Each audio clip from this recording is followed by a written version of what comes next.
Hello everybody and welcome to the final part of the Kubota restoration. So I'm just showing you at the moment some screenshots of what it used to look like. These are actually taken during the restoration process, so at different time periods. But basically in a minute I'm going to show you the before and after photo. Now it actually looks fairly similar, amazingly. Although if you've actually watched this entire series you'll know that there has been a lot of rust, headaches and also time and money spent on the machine. So looking at these photos you can see that most of the sheet metal was actually completely rotten. Most of the pieces had rotted away. So now all the work has been completed, I now want to show you the before and after photo. Here goes. Prepare to see the Kubota B2100 post restoration.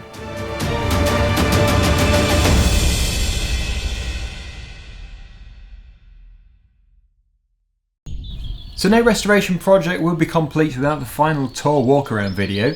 So it's going to be fairly self-explanatory because if you've watched this entire series anyway, you'll know yourself what it used to be like and obviously what it's like now, so you'll be able to easily see the transformation, and I think you'll probably agree it has changed quite a bit over the past few months. I actually first got this machine in September 2016 and it was a rust bucket. In fact, when I first got it I was very disappointed with it and I actually regretted buying it quite heavily.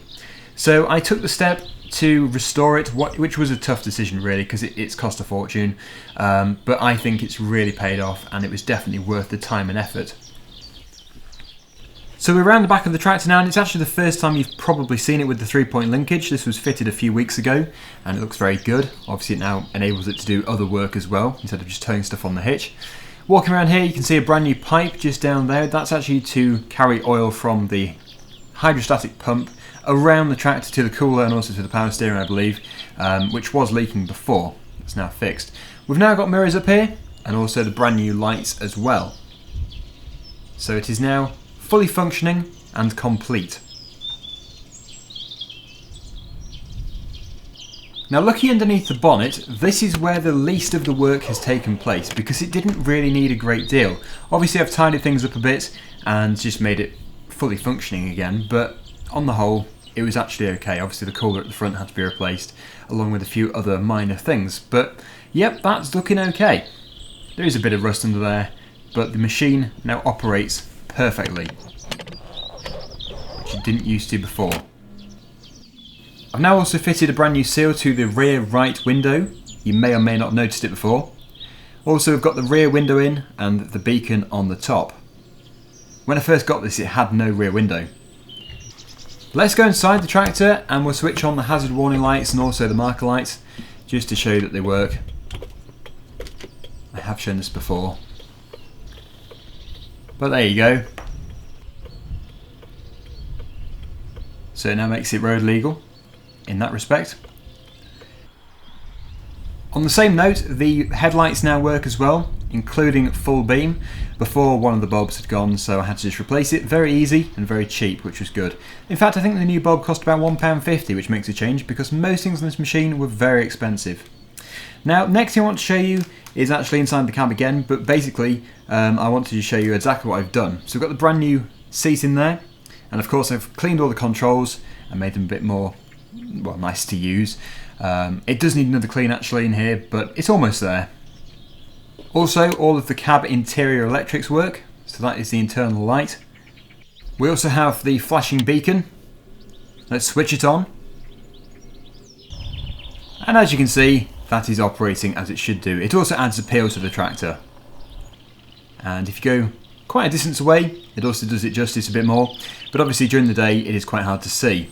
Also, surprisingly, this tractor feels much bigger when driving it than seeing it from a distance.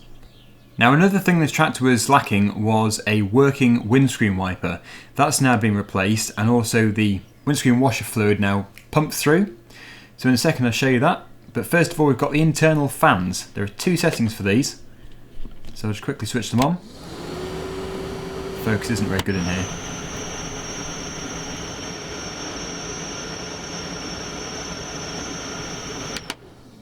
I'll now activate the windscreen washer pump, and I'll also put the wipers on as well so it works effectively. So before, this was very temperamental. It did work, but just not very well. Anyway, that's a good clean window.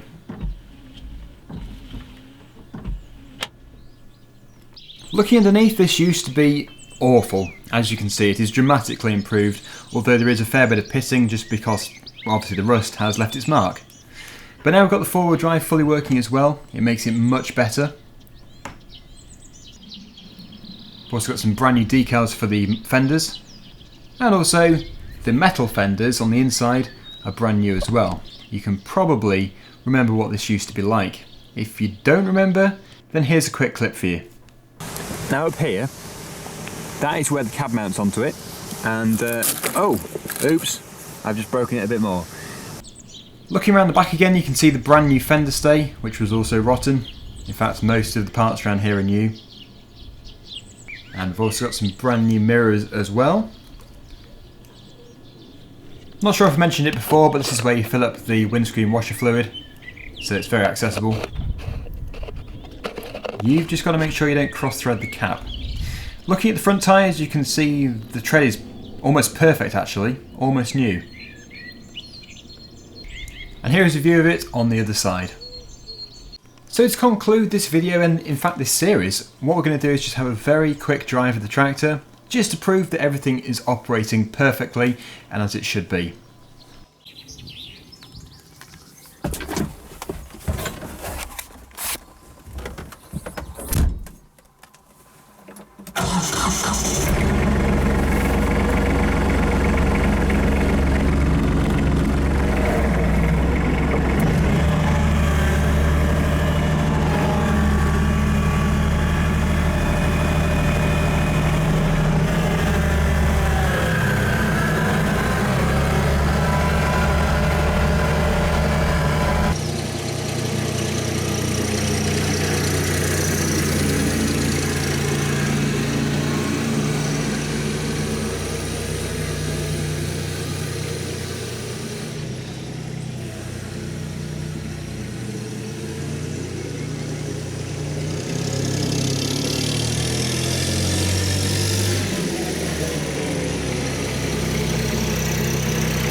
And there we have it, the Kubota B2100 Compact Tractor Restoration.